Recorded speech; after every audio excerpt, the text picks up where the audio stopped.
2025 সালের সকল শিক্ষার্থী বন্ধুকে স্বাগতম। প্রথম শ্রেণী থেকে দশম শ্রেণীর সকল বইয়ের সমাধান জয়িস লাইব্রেরিতে তুলে ধরা হবে।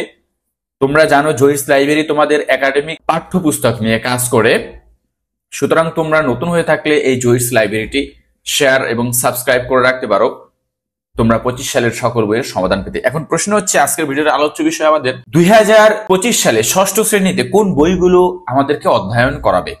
যেহেতু নতুন কারিকুলাম বাদ হয়ে যাবে এবং পুরাতন কারিকুলাম আবার পুনরায় চালু হবে, সুতরাং আমরা দেখব পুরাতন কারিকুলামে কোন কোন বইগুলো রয়েছে ষষ্ঠ শ্রেণীতে। এর জন্য আমরা একটা ওয়েব ব্রাউজারে যাব, সেখান থেকে লিখব nctb.gov.bd।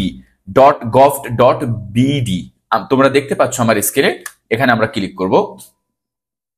এবারে এরকম একটা ইন্টারফেস আসবে, তারপর আমরা এখান থেকে যাব, এই যে পাঠ্যপুস্তক লেখা আছে এখানে পাঠ্যপুস্তকে যদি আমরা ক্লিক করি, এই জায়গা থেকে আমরা 2022 সাল থেকে যেহেতু নতুন পাঠ্যক্রম এসেছে, আমরা 2022-এ না গিয়ে 2021-এ যাব।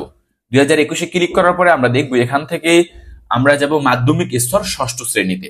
ষষ্ঠ শ্রেণীতে গেলে দেখতে পাবো আমরা এখান থেকে 2021 সালের স্তরের অর্থাৎ মাধ্যমিক স্তরের বইসমূহ ষষ্ঠ শ্রেণীর, যেগুলো আমরা কেন এই পুরনটি দেখাচ্ছি দেখো, কারণ হচ্ছে 2025 সালে কি বই হবে এটা আমরা সবাই জানি, যেহেতু পুরাতন কারিকুলাম হবে তাই পুরাতন কারিকুলামের বইগুলোই আমি তোমাদেরকে দেখাবো।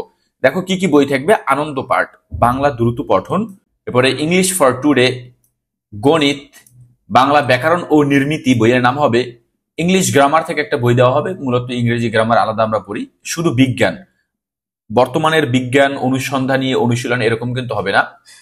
তারপর হচ্ছে চারুকারু পাঠ, তথ্য ও যোগাযোগ প্রযুক্তি, বাংলাদেশ বিশ্ব পরিচয় থাকবে, ইসলাম ও নৈতিক শিক্ষা, ইসলাম ধর্মের জন্য, হিন্দুদের জন্য হিন্দু ধর্ম ও নৈতিক শিক্ষা, বৌদ্ধদের জন্য বৌদ্ধ ধর্ম ও নৈতিক শিক্ষা, খ্রিস্টানদের জন্য খ্রিস্ট ধর্ম ও নৈতিক শিক্ষা, কৃষি শিক্ষা থাকবে, আর হচ্ছে পড়তে হবে কি মেয়েদের জন্য গার্হস্থ্য থাকবে।